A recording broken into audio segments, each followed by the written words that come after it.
So I pull into the track, the way I'm coming in, I turn right into the facility, and the first thing I come to is the will call, and I stop there and I complete my registration and I get my credentials, and I also paid the extra dime so that I can get a sticker for my dirt bike so that I could ride around the pits.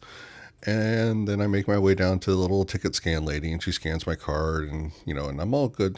Super nice lady. We chit chat for a little bit, and then I'm good to go. This is Thursday, so there's not a lot of people around. It's Thursday afternoon.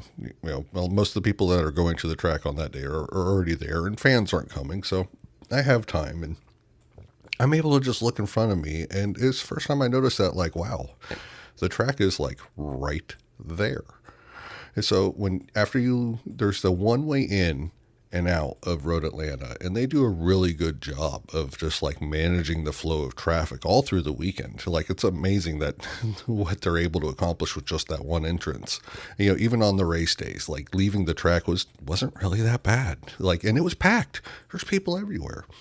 But so here I am on this Thursday. I'm there at the ticket gate to enter the facility, and I look in front of me, and the road just drops straight down into this sort of valley and then right straight back to the other side, it looks like, to where you're almost looking straight at a wall. But that wall, man, that's the run down the Fox Factory Bridge down to turn 12 to go to the front straight.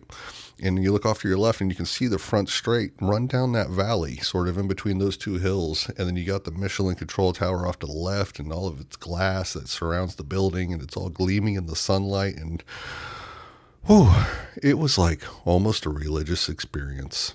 It was a magical moment for a magical place.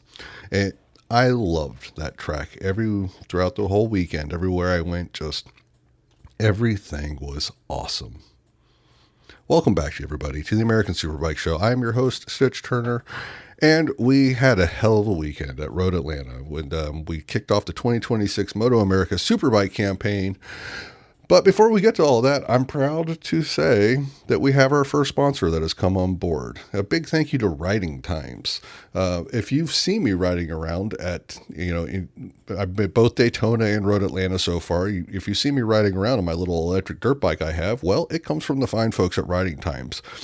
And I actually bought mine more than a year before I had the opportunity to work with these fine people. So you kind of know that I'm putting my money where my mouth is, because I really just believe that these bikes are the best value out there for a mini moto. You can check out the link in the episode description. Go look for yourself. They have a wide variety of machines, everything from an electric pedal assist bicycles all the way up to full-on electric dirt bikes, mini moto machines. Go check it out. I really do appreciate it. And hopefully soon I'll have a coupon code. I'm working with them on that right now. But just overall, super stoked to say that we have our first sponsor on board. Thank you so much to Riding Times. So with all that being said, let's go ahead and jump right into, what happened this past weekend at Road Atlanta. We're going to start off with Superbike. And the first thing we come to with Superbike is that new qualifying format. I kind of think I'm starting to like it a lot. I like the whole all or nothing aspect of that new qualifying format. And I had a couple people, one person asked on Reddit, I had another person that messaged me, I had another person that emailed, but all of them were pretty much asking the same thing. And it's just why did they change the qualifying?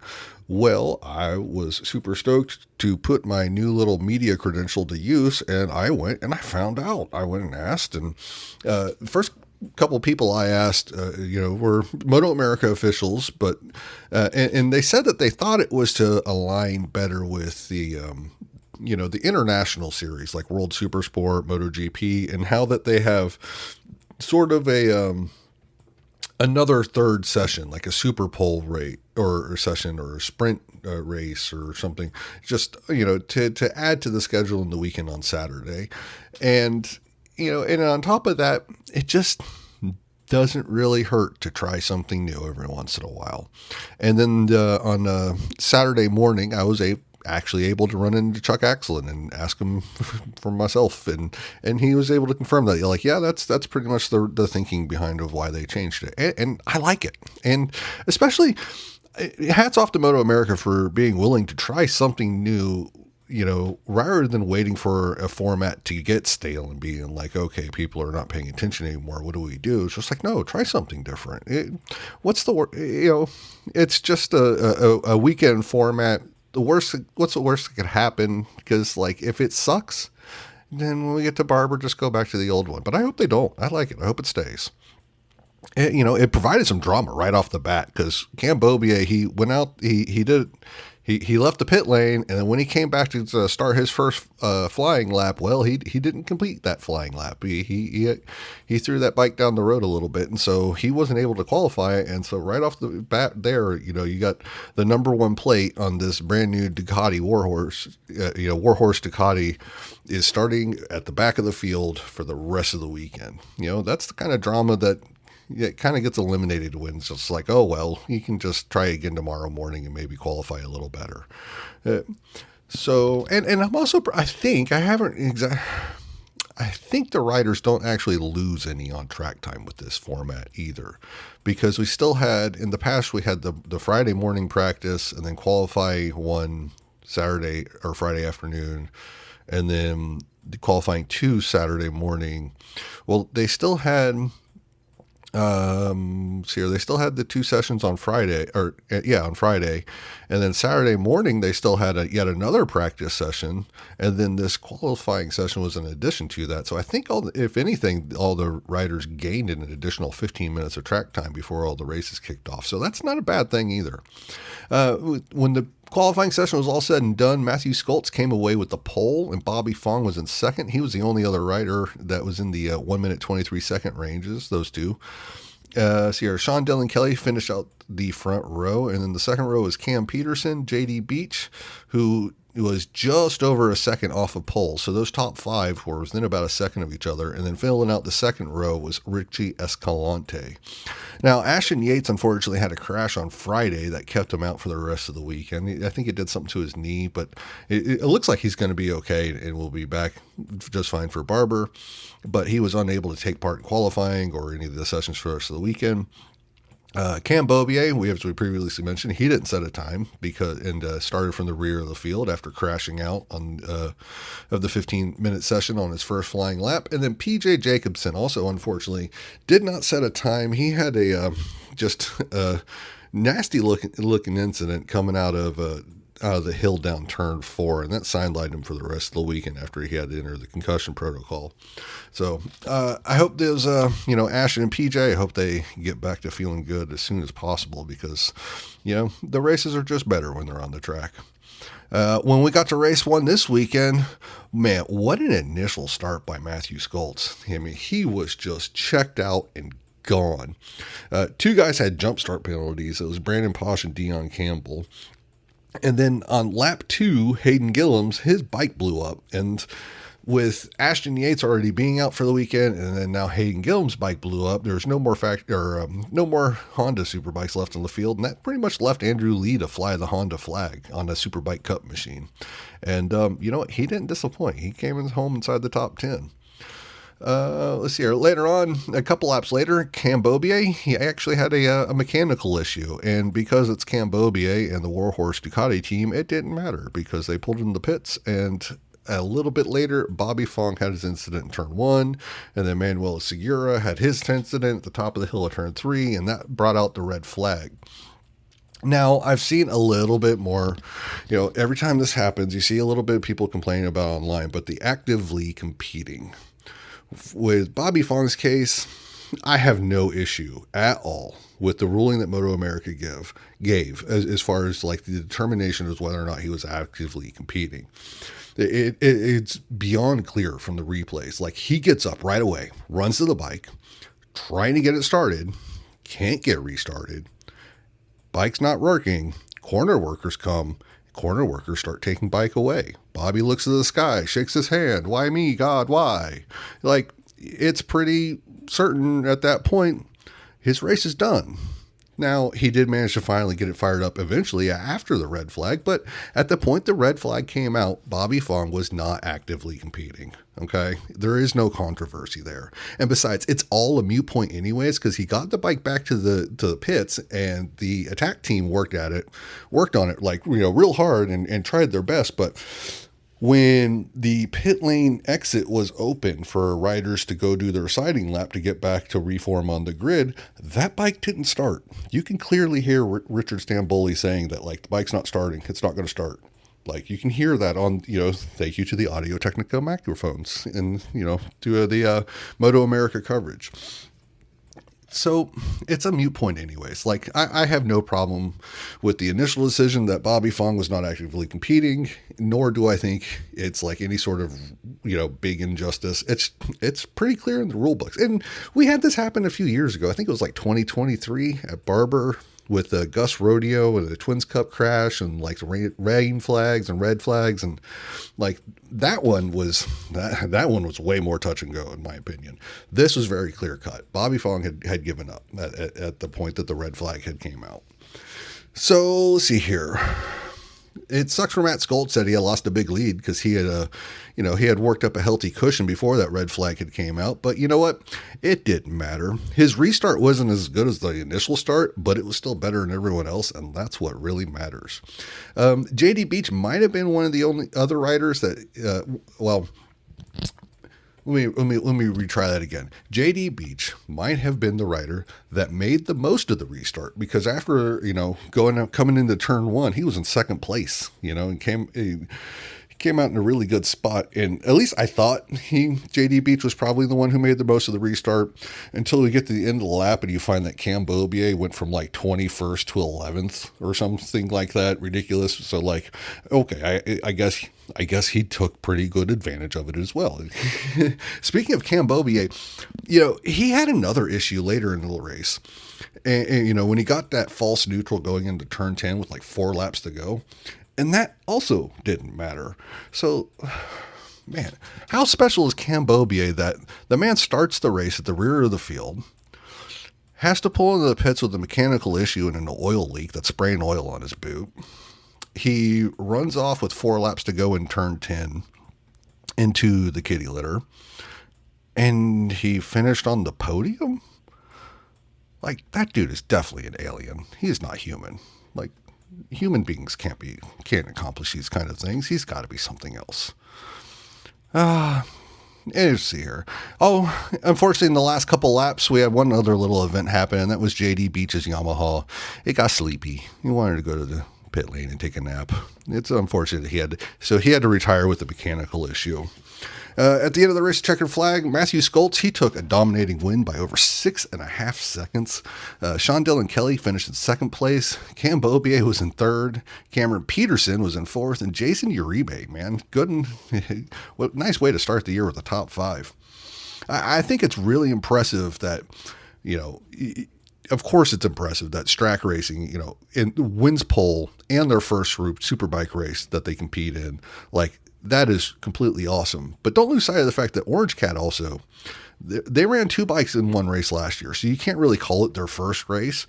But for Orange Cat to also go out there and put 2 bikes in the top 5, that's a pretty big deal. And that's really impressive. I was also really impressed. Andrew Lee, he was first among the Superbike Cup competitors, so he got to bring home that win. And but he did so by going in 8th place and was the lead Honda in the field. And just like, like I mentioned earlier, when Ashton Yates not being able to compete in the weekend, and then Hayden Gillum's bike going out in lap 2, it was up to Andrew Lee to fly the flag for Honda, and he did. It's an impressive way to represent the brand in his first race. Let's see here.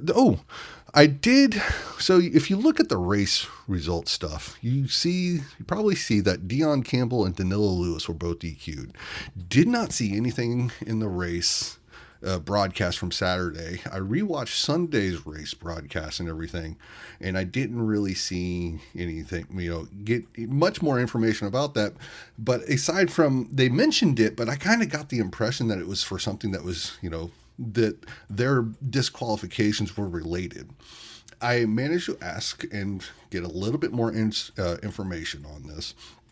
Dion Campbell was apparently disqualified for ignoring a meatball flag.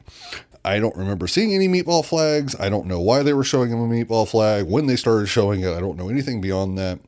But that was supposedly the reason why Dion Campbell was disqualified, while Danilo Lewis had an incident with yet another competitor. and he was disqualified for that. So apparently, like their two disqualifications had nothing to do with each other. They were both separate incidents for separate things. So I was able to find that out at least. I don't really know much beyond that though, but I figured I'll pass that along since it was what I was able to determine. So let's move on to race 2. Matthew Skoltz got another grid start. You know, he owned the first sector of this track throughout the entire weekend. So whenever he was able to get off the line, just get into turn 1 first, and then just kind of build up just that small gap away from everybody else throughout that first sector.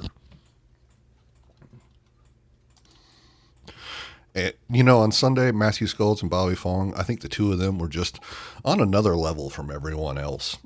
They just kind of slowly walked away from the front, from everyone else in the field. And SDK and JD Beach, they didn't fall off completely. I mean, they kept them in sight, but they weren't exactly like locked onto the rear tire of Bobby Fong. Mainly Bobby Fong, because Matthew Skoltz, he was challenged definitely way more than he was on Saturday, but it still looked like he was in control of the race until his problem started to develop at the beginning of the back straight with 2 laps to go.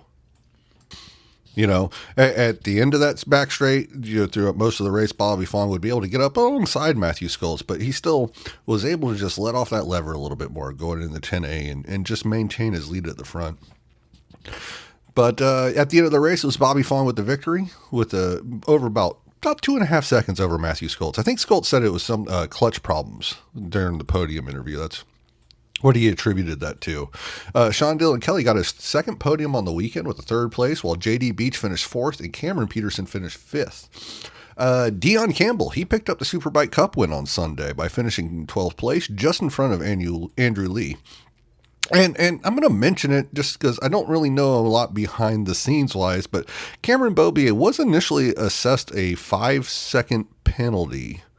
And you know what? So I think I just read those standings wrong, because I think he actually finished in 5th place now. It moved back again. Yeah, because Cameron Beaubier was initially assessed a 5-second penalty for lining up in the wrong grid position. One of the things I noticed in calculating stuff for the biggest mover, like he was listed as starting 31st for both races. I don't think 31 bikes actually took the start, though, on Sunday. So I could see where it could possibly get a little bit confusing as to where he was supposed to start. Because honestly, in that situation, I don't even know where he's like, does he move up to just like the last grid spot that's not taken? Does he still have to start in the 31st spot, even though there's not bikes in front of him? I have zero clue. And I haven't had the time to sit down and figure it out. But so he was assessed that penalty for lining up in the wrong grid position. And then apparently at some point that penalty was taken away. And so Cameron Peterson was originally scored in 5th place. He finished behind Cam Beaubier on track, but was within that 5 seconds. I do believe it is now changed. So Cameron Beaubier actually finished in 5th, and then Cameron Peterson finished in 6th place. So I correct that. Let's see here. The biggest mover of the weekend. I'm sure you're going to be shocked to find this out, because, who could have seen this coming? But Cameron Beaubier was the biggest mover of the weekend. That man, like I said, he had to start at 31st, was what he was listed as in qualifying. And so therefore, by my calculations, by his finishes of 3rd and 5th, he moved up 34 spots over the weekend, over the 2 days of the weekend. The next highest two was Super Carl. He moved up 9 grid positions over the weekend between the 2 races, and then Chris Durbin moved up 6. Let's see here. So the only 2 Superbike riders, so this does not include Superbike Cup, that improved their position from where they started in both races. It was just something that I just kind of noticed, and so I figured this was worth sharing. But so the only 2 full Superbike riders that managed to finish both race 1 and race 2 better than where they qualified were Cam Beaubier, obviously, and Brandon Posh. So good for you, Brandon. I don't think that Road Atlanta is a track that he likes, at least from reading his social media posts, because he apparently especially has a bit of a relationship with Turn 10 at least. But he did a good job on the weekend. Let's see our points leaving Road Atlanta. We now have Matthew Skoltz is out there in the lead all alone with 45 points. Sean Dillon Kelly is second place in points with 36. Cameron Bobier is third with 27 points. Bobby Fong's in fourth with 25. And then in fifth place in points is Cameron Peterson with 23. So that was a super sport or super bike races that happened on the weekend. And now let's move on to super sport. In qualifying, the pole was won by Kayla Yakov, and she became the first woman to win a pole in MotoAmerica history. Once again, like I picked a hell of a year to start trying to attend all the races and report on this stuff because Kayla Yakov seems to be determined to make sure that at every single round I see the first of something that is really important to me. Because I've mentioned it before, I have a handful of daughters. I have 4 daughters, all of them aged between 19 and 25, and that are trying to go out there and make it in this world. And you know what? To be able to point to another woman who's out there just kicking ass and taking names and just being a true trailblazer, it kind of does provide a little bit of inspiration for the other young woman in my life. And like, I'm happy to be able to pass that on. And it's another reason, honestly, why I wanted to start this podcast is because I think that's something that needs to be passed on and shared more, because this is truly a big deal. And I'm happy I got to be there to see it. I bet you this year, you're going to see her get her first win as well in super sport, because Kayla is just getting so much like faster and faster and faster consistently at every single round that it's going to come. Second place in qualifying was Ty Scott. Josh Herron wrapped up the front row. And then in the second row, we had Darren Bender, Blake Davis in fifth, and Josh Hayes in sixth. And I'm going to go ahead and include the third row in this one because it was Alessandro DeMario, Torrin Collins in eighth, and Max Gerardo in ninth. And I did that because all the way down through the top 9 were all within 1 second of each other in qualifying. That's a tight field. And Saturday it came to race 1, and you know what? I have to admit, this is the one race from the weekend I still haven't watched it all. Like, I didn't get to watch it live because I was working on a project there at the track. I was inside one of the garages doing a little thing for. I was actually doing the whole 5 question things that I've been doing. Well, I decided that we're going to have a BTR episode, and it's going to be coming June 10th, but I went ahead and that was the time that I was able to set aside to get all the recordings done for it and everything. So I didn't get to watch the race live at the track. And I got to say too, like, before I'm going to go ahead and derail myself a little bit more just for a second, because hats off to Greg White, Jason Pridmore, Jamie Howe, Roger Hayden. Like, even as a fan, when you go to a track, like, it's a lot harder to kind of like see everything that's going on and to pick up on it. Well, can you imagine just like being there trackside and you get the view of the last turn, the first turn, the front straight in between, and then you get like a few monitors and you have to be the conveyor of information to all the viewing public. And like, they do so, and they make it look effortless and like, well, it's not effortless. Like, I have to work a lot harder when I'm at the track to keep up with what's going on than when I'm just sitting there watching, these professionals explain it to me on TV. So that's all, I wanted to get that out there because for race 1, I didn't really get a lot of it. And it's the one I haven't been able to watch the replay of it yet either. Because not only working on the project thing, but this is kind of the only time that I have to record this week. So I just kind of had to go and roll with it. While I haven't seen the race, I tell you what, I've seen that pass though. And if you saw, you know what I'm talking about. What a move by Darren Bender. Like, I saw that all over Instagram. That was fantastic. So Darren Bender was able to go and bring it home too after that impressive pass and get his first MotoAmerica win. It seemed like it was a tight race too over Ty Scott. Ty was only 0.378 seconds back, and then in third place was Blake Davis, about 3.5 seconds behind. Kayla Yakov was in fourth with Josh Herron in fifth, and then in the top 6 was Aiden Sneed. He was, that was a pretty impressive performance by that young man. We moved on to the Sunday, and for most of race 2, it looked like it was going to be just a battle between the Ducatis out front with Darren Bender and Josh Herron. They were, the class of the field on Sunday. But even before, I think, I think that even before Bender had his little short little issue, I think Josh Herron had already started to kind of pull away from that point. Like he was already starting to kind of like assert his control on the race. So even if I think that even if that Bender didn't have his little problem there in those last couple of laps, I still think that Josh Herron was probably going to win. A little bit of comfort. So let's see here. That problem, what it was, from what I understand, and going through the transitions of that quick part of the track, going from like 4 to 5 and on before they get to that short straight to turn 6, I think when when Darren was transitioning the bike, leaning from one to the other, I think somehow he managed to accidentally hit his kill switch and he turned his bike off. And that's why it slowed so suddenly, and he was able to get it refired quickly and going, because it was just a pure, simple mistake. It allowed Josh Herron to cruise home with the victory by almost about 1.5 seconds over Darren Bender. Tyler Scott finished third, with Kaylee Yakov finishing fourth, and Blake Davis was in fifth, and then finishing in sixth place again on Sunday was Aiden Sneed again. Our biggest movers of the weekend, well, Austin Martinez was the biggest mover in Supersport. He finished the weekend gaining 12 positions over where he qualified between both Saturday and Sunday combined. So did Jeff Bean. He also gained 12 positions.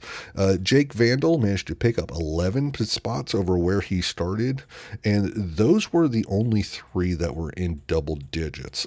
5 other riders moved up 8 or more positions on the weekend, but that's probably a little excessive to sit here and try and go through them all. Our points for Supersport leaving Atlanta, well, Josh Herron is out in the lead with 61 points. 3 points back with 58 is Darren Bender. Tyler Scott's in third place with 56 points. So we got a super tight battle at the top with Supersport, with the top 3 riders being within 5 points of each other. In fourth place is going to be Kaylee Yakov. She has 42 points. Blake Davis is in fifth with 36, and Dominic Doyle is in sixth place with 26 points. We're going to keep moving right along. We're going to go with baggers next. And, this is one class where I made one prediction that makes me look really good, and I made one prediction that makes me look really dumb. The prediction that makes me look really good, well, I said Hayden Gillum was my pick to win the championship at the start of the season. And you know what? Winning 3 of the first 4 races, that makes me look really good, I think. Now, for this weekend, I also made the prediction that Harley-Davidson was going to strike back and kind of sweep the weekend with Kyle Wyman and Bradley Smith. And you know what? I don't think that happened.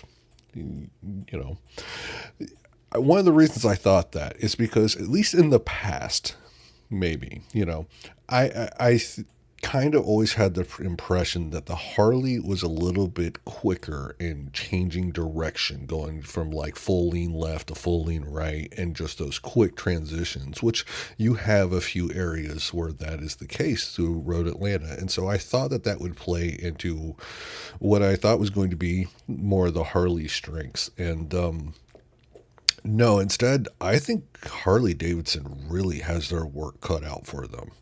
They have a little bit over a month to figure it out before they get to their home track, but their home races are coming. And when you take the results of their first 4 races on the whole, like, it looks like it could be a long year for them. I don't know. They got some smart people under their tent, and if anyone's going to be able to figure it out, I think that they're the people that would be able to do it. But they definitely have their work cut out for them. After qualifying, Hayden Gillum won the pole. Rocco Landers qualified second, with Troy Herfoss qualifying third. So Indy and the Wrecking Crew was able to sweep the entire front row. And the entire second row was the Harley-Davidson factory team, with Kyle Wyman and Bradley Smith and James Rispoli. When it came to the mission challenge for that, the winner take all $5,000 in cash, Hayden Gillum was able to get that $5,000 check, and he did so with a little bit of comfortable margin, but that's mainly because Troy Herfoss went down in turn 10A. It was only a 2-lap race. I think, it was the first lap that he just kind of lost the front end, and it was just a little low side. So Troy was able to get up. He was fine, and the bike was easily ready for race one later that afternoon. Let's see. When we got to race one later, though, that day, Kyle Wyman, he took the siding laps and he took the warm-up lap, but then at the end of that, he pulled into pit lane before the start of the race. And he had some sort of mechanical issue and wasn't able to make the start. And so in race one, Hayden Gillum took the victory. He with a pretty comfortable margin over Troy Herfoss. Bradley Smith finished in third place. And then in fourth place was Rocco Landers with Tyler O'Hara getting a top five. Good on him. I met him this weekend too and introduced myself. He seems like just such a chill, nice guy. So I'm glad to see he was able to get a top five. James Rispoli came home sixth place. When it came to race two on Sunday, this was the first ever podium sweep for Indian. And I still find that hard to believe with all the success that they've had over the years since the beginning of this championship. Now, Harley has definitely had a little bit more of a strength in numbers, but Indians always had some really fast quality guys on their baggers. And so I just find that, it just still is a little bit of some shock to me to find out that it took this long for them to have a podium sweep. But they got it done with the Wrecking Crew, and it was Hayden Gillum in first place again. Rocco Landers came in home second, and Troy Herfoss was third. And then in fourth place was Bradley Smith with Tyler O'Hara in fifth, Tyler O'Hara was fifth in the second race too. So he got two top fives on the weekend. I watch this stuff and I write it all down and I take these notes, but there is sometimes where it's not until I'm actually reading them out loud and talking that I realize, oh yeah. Yeah. So let's see here. Our biggest mover of the weekend, well, it was Tyler O'Hara. He moved up 4 spots from where he qualified when you combine race 1 and race 2. Bradley Smith moved up 3. Corey West also moved up 3. And Troy Herfoss, he gained 1 position throughout the weekend. And those were the only riders with a positive number. Now, part of that is also because Hayden Gillum qualified first and finished first in race 1 and first in race 2. So that's a 0. That's not exactly a bad 0 to have, but those were the only 4 riders that had a positive number as far as their positions gained throughout the weekend. Leaving Road Atlanta, these guys will not be at Barber, so they got a little bit of a break before they'll come back at Road America, but their points as they stand right now, Hayden Gillum's up there in first place with 82, and right behind him is Troy Herfoss with 81. Hayden's won 3 of the first 4 races, but that 4th race that he didn't win, he didn't finish at all, and he got a DNF and he had 0 points, so that's allowed Troy Herfoss to, use his consistency to stay right there and keep this battle for the championship going. Bradley Smith's in 3rd place in the points with 55, and Rocco Landers is in 4th place with 53. Tyler O'Hara's in 5th. Well, there's a tie for 5th between Tyler O'Hara and James Rispoli. Each of those gentlemen have 42 points. So we move on to Twins Cup, and you know what? I heart Twins Cup. I love this class so much. This is one where it is, to me, just a great mixing pool. Because you on the one side, you have big teams like Team Hammer, M4 X-Star Suzuki, having 3 riders in the class, and that full-on professional team, putting their best foot forward out there. And at the same time, you have a couple dozen teenagers who are just working with dad, or, and maybe an uncle, or just maybe they manage, maybe they're in a real good spot and they can hire a mechanic, but they're working out of the back of their toy hauler that they're sleeping in also through the weekend and just doing the best they can. And they're all out there mixing it up on track together. And sometimes the results can surprise you. And I just love it. Not a whole lot of surprising results, though, in qualifying. Pole went to Bodie Page. Actually, there is one surprising result about qualifying, because Bodie Page winning a pole is not a surprise in itself. Him winning it by over a second, that is impressive, especially when qualifying second place was Hank Vosberg, because y'all know that I love Hank Vosberg. I think the world of this kid. And in third place, finishing out the front with Matthew Chapin, he's another guy that I think he's got just such a bright future in motorcycle racing. So for Bodie Page, who's no slouch in his own right, I think he's right there with them and that kind of talent. But to be able to qualify over a second better than second place for pole in a Twins Cup race is just beyond impressive to me. And then moving on to the second row in qualifying, in fourth place was Logan Cunnison, and then qualifying fifth was Sam Drain, and sixth place qualifying was Isaac Woodworth for the Carnes Performance Team. So when it came to race one ended up being called a little short after a red flag with 3 to go. I think it was 3 laps to go. There was a lot of red flags throughout this weekend. But since it was called short, Hank Vosberg was the winner. Bodie Page was credited with second place by a little over a quarter of a second. Logan Cunnison got a podium in third. And I was lucky enough to be on pit lane near his pit when the race was officially called, and the celebration down there and the hugs and the happiness, it was just palpable, and it was just awesome to see. Let's see here. In fourth place was Kyle Unsorg. He had a good weekend in Twins Cup. Baggers didn't go the way he would have liked, but we're past the baggers part of this episode. In Twins Cup, Kyle Unsorg had a great weekend. He finished in fourth place in race one, and then in fifth place was Isaac Woodworth for the Carnes Performance Team, and in sixth place was Sam Drain. I just need to go back and see, because he did. I don't know what exactly happened with Sam Drain over the weekend, but he just did not seem to have the best of times in the Twins Cup portion, at least. When race 2 came around, Matthew Chapin, he dominated by over 2.5 seconds. It was good to see him, he talked about it in the post-race interview, because in Saturday on race 1, he ended up finishing like 11th, had some sort of problem in the bike. And I know in race 1 at Daytona as well, they, weren't quite satisfied with everything. We're able to fix things for Sunday. So it's not just that. It's not just a good thing to show that the team's able to rebound from maybe not starting off on the right foot and everything, but it also it helps give the rider that confidence that I have it, because he does. And so he was able to go out there and put down a dominating win by over 2.5 seconds. Hank Vosberg, he tried to do his best Cam Beaubier impression, and by that I mean he had a bad and painful and terrible race and came home second on the podium, because that's what that's what riders like that do. And in third place in race 2 was Kevin Olmedo. And I didn't really know a lot about this before before he made the podium, but he completed an inspiring comeback. Apparently he was paralyzed at one point, just overcome a lot of health problems, and to be on the podium of a professional motorcycle race after everything that he went through and endured, that is just beyond impressive. In fourth place was Bodie Page. In fifth place was Isaac Woodworth. And in sixth place was Chris Parrish in race 2. So our biggest movers in Twins Cup over the weekend.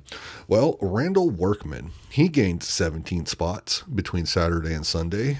Gabrielle Lewis also gained 17 spots. Caden Brown picked up 14 spots. Andrew Y picked up 11. And Jacob Warner also picked up 11. So those were the Twins Cup riders that managed to pick up double-digit numbers of positions between Saturday and Sunday combined. I feel like it's worth mentioning, though, a little special mention for both Caden Brown and Andrew Y. And the reason why I think they stand out in this list, because there's the only two that with those, all those riders made tremendous improvement on Saturday and Sunday from where were they qualifying, but Caden Brown and Andrew Y were the only two of those lists that finished both races in a points paying position. So they didn't just, start at the back and, pick off,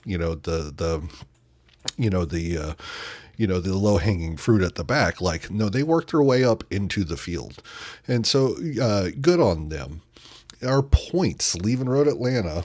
I believe Twins Cup will be at Barber, so I'll look forward to seeing them there. And Hank Vosberg is leading in the points with 86 points. And then a little bit of a gap before in second place is Sam Drain with 63. And then 1 point back from Sam Drain with 62 points is Bodie Page. Matthew Chapin's fourth place in points with 58. And then Kevin Olmedo's in fifth with 36. And Isaac Woodworth is in sixth with 35. And now moving on to Talent Cup, this class is really starting to come into its own as well. I know there has been a lot of, let's just say, vocal rumblings about the first year of this bike and just some of the deficits that it still contained and just where it was left some people in wanting. I think it's getting there though, because like after a full season, now going into a second full season of competition, I think these bikes are starting to get a lot more dialed in. You don't see a lot of like the wheel chatter like you used to. And I was able to, the couple of times that you do see somebody with the wheel bouncing around, just kind of like pushing things into the corner, I've been able to go and talk to them later and found that, like, yeah, there was actually something in the suspension that wasn't quite right, or that was broken, or something, washers had worn out. And so that was kind of causing those issues. So I guess just as long as they're able to stay on top of the suspension pieces and keep everything, working right, these bikes seem to be doing pretty well. And they put on a hell of a show out there on the track. In qualifying for this race, we had Nathan Gauker, take the pole, with Sam Drain in P2 and Jake Page finish out the front row, while in the second row was Kinsey Matsudaira, Derek Sanchez King, and Nathan Betancourt. But when we got to race one, like this, I'm starting to not miss Junior Cup. How's about I put it that way? Like, these bikes they put on a good show. Kinsey Matsudaira, like, especially. So when we had the first race of the year at COTA, Nathan Gauker got a victory, and it was a good solid win. But since then, Kinsey's put on 3 race victories in a row, and I think a lot of it is because he seems to be very smart and just being in the right position at the right time. It doesn't try to just push all out from the start, or at least I don't think so. Maybe he is, but when it comes to the end of the race, he's just in that right position and is able to use the draft smartly and effectively, and just, has just been able to put himself in the right spot. It's been able to, it's created some exciting races, because like in race 1, Rossi Garcia managed to finish second. He was only 0.15 seconds back. And even third place, where Nathan Gauker finished, he was also less than half a second back from first place. So like, we've got some really exciting races that are coming in now with these Talent Cup machines. Let's see here. I mentioned Rossi Garcia finishing second. If you also remember, at the end of the COTA, when I reviewed the COTA weekend for Talent Cup when they opened their season, it looked like, these 4 riders at the front, they're going to be the 4 out there at the front of the season. I kind of said not so fast. I think those 4 riders were not very far away from those 4 riders becoming 5 or 6. And that started to happen this weekend it started with Rossi Garcia getting the second place in race 1. Derek Sanchez, Nathan Gauker finished third, and then Derek Sanchez King finished in 4th place. And then Nathan Betancourt was P5, and Reese Frankenfield was a little bit further back, but he got a P6 out of it. In race 2, Kinsey Matsudaira managed, he got his 3rd straight victory in a row, but that one was also just a really exciting race. Came down to the wire. Nathan Gauker finished in 2nd place. This time, the gap was only 0.104 seconds, so it was even a tighter gap at the finish line. And then in third place wasn't less than half a second behind. Third place was less than a quarter of a second behind. Like, these are just some great races. Jake Page was the rider who managed to bring it home in 3rd place, just 0.221 seconds back off of a win. Sam Drain finished in 4th, with Nathan Betancourt getting his 2nd, 5th place finish in a row, and Sawyer Lafayette coming home 6th place. It's unfortunate to have Derek Sanchez King have that race that crashed early on, because I think he's coming on strong. He was in a good spot in this weekend. Definitely a huge improvement over the opening round at COTA. Our biggest movers in Talent Cup over the weekend, well, the biggest one was Ian Fraley. He gained 7 spots combined between Saturday and Sunday. And Kinsey Matsudaira was second. I mean, he I wonder how many positions he would have picked up if there was more positions in front of him, because he qualified 4th and then he won both races, and so that gave him the maximum that he could do with 6 positions combined between Saturday and Sunday. Ricard Herb also had 5. Picked up 5 between Saturday and Sunday, and then nobody else in the field had more than 3 when you put all the results combined. Let's see here. Our talent cut points moving out of here. Kenzie Matsuura has a nice little healthy lead now with 95 points in the championship standings, while Nathan Gauker's in second with 81. It's a little bit further back now too with Jake Page in third with 54 points, and that's partly because those it's not just those four riders at the front. We had a lot more of a jumbled field this round, and I think it's going to be more the case, more the norm throughout the rest of the year. Sam Drain's in fourth place with points with 45. Rossi Garcia's in fifth with 42, and Nathan Betancourt is in sixth place with 39 points. Well, we got one more class to go through, and maybe it's the last class, but definitely not the least. I love this class ever since it came out. And one thing I picked up over the weekend that I hadn't really noticed before, and I might try and look a little bit more into, but I saw Freddie Spencer. He was doing a social media post thing, and I saw the video later. And in it, he mentioned about how things had changed since they took over the program in the last 3 years.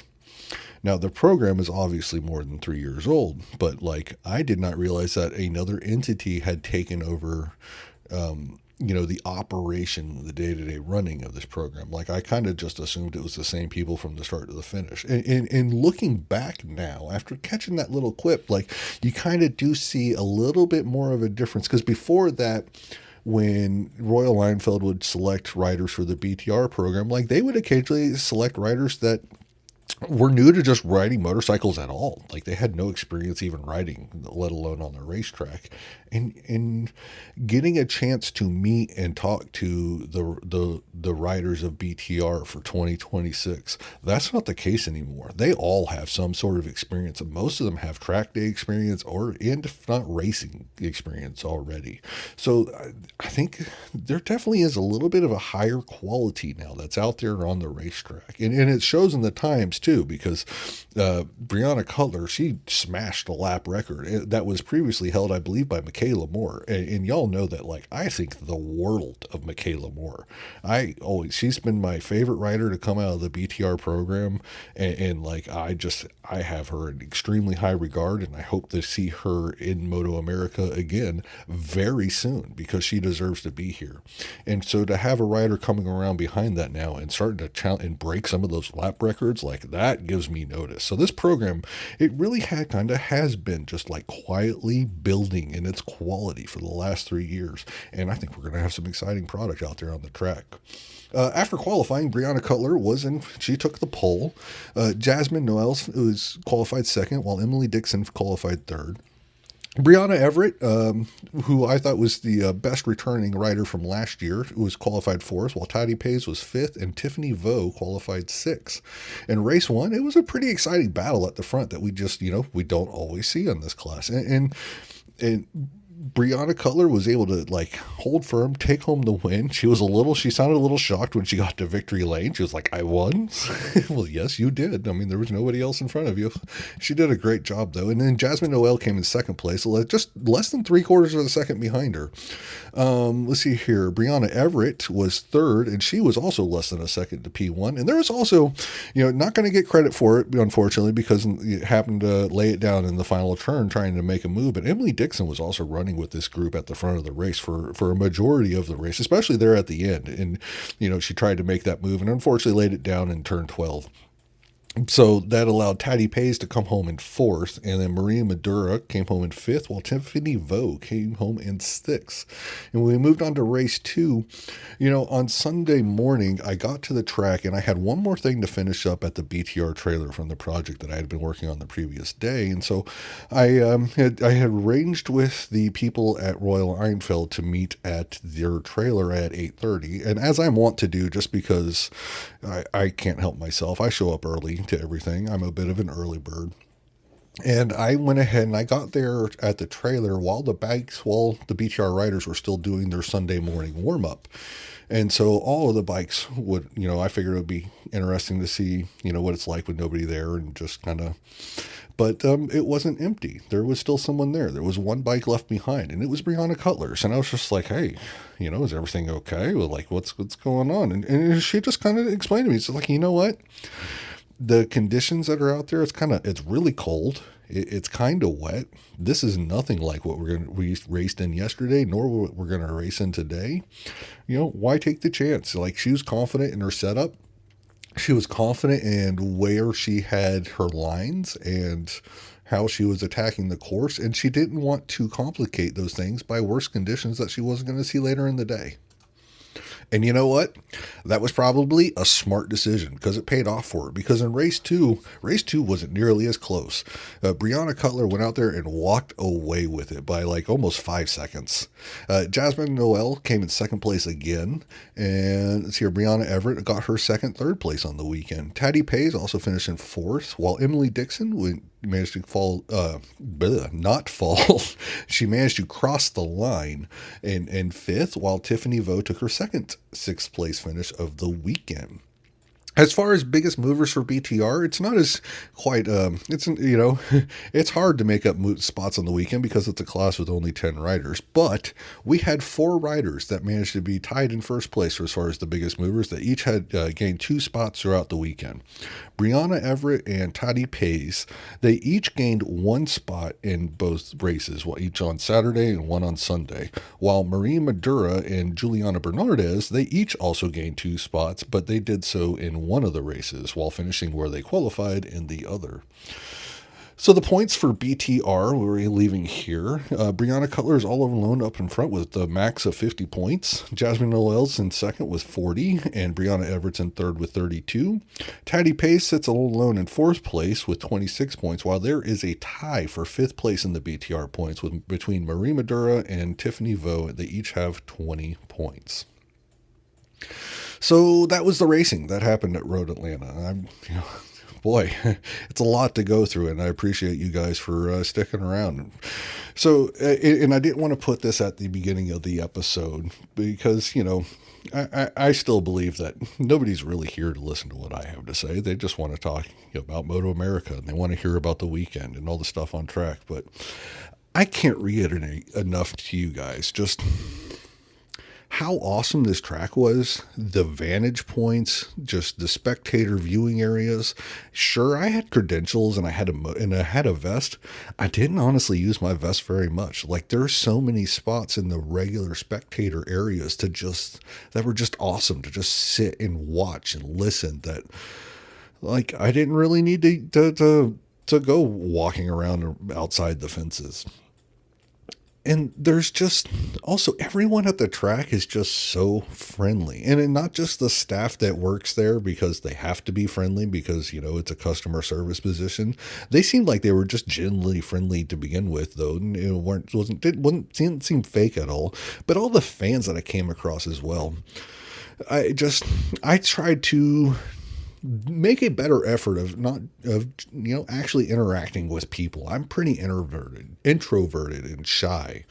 You may not think that because I'm sitting here just wanting to put my opinion out into the world, but in all honesty, I do my best job even when I'm podcasting I think I do my best whenever I'm able to convince myself that nobody's listening anyways. So I know it's a little, it may seem a little weird, but that's just the way my brain works. And so with all the people and just that were around, and when I was walking around inside those photographer areas in between the fences, and if there was somebody, there at the fence, especially on Friday, and, if you're at the fence at a MotoAmerica race on a Friday afternoon and not at work, and you're there wearing a MotoAmerica shirt or a Yamaha shirt or hat or some sort of something from your favorite rider, then buddy, you're my kind of person. And so I made an effort to go out and stop and say hi.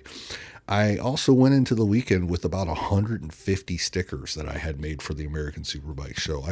It's something I started before Daytona, and I handed them out some there, but I made more of an effort to hand them out to everybody at Atlanta. And I came home with 0.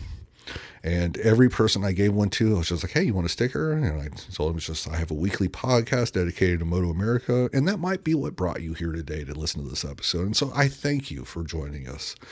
I had such a great time. I can't wait to go back again next year. And I also can't wait till the next round of Barber, because it's looking like pretty certain that I'm going to be making it to the next round now as well.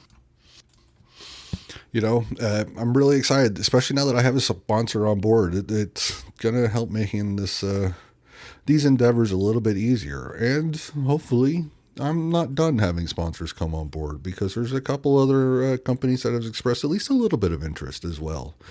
And so, hopefully, if they're listening, I hope you decide to join us and keep this going throughout the MotoAmerica season. Well, now that this episode's already nearing an hour, I should probably go ahead and sign off. Before I go, I do want to give a very, very special thank you to Sean Bice of MotoAmerica. I asked him a lot of questions this weekend, and he's always so helpful.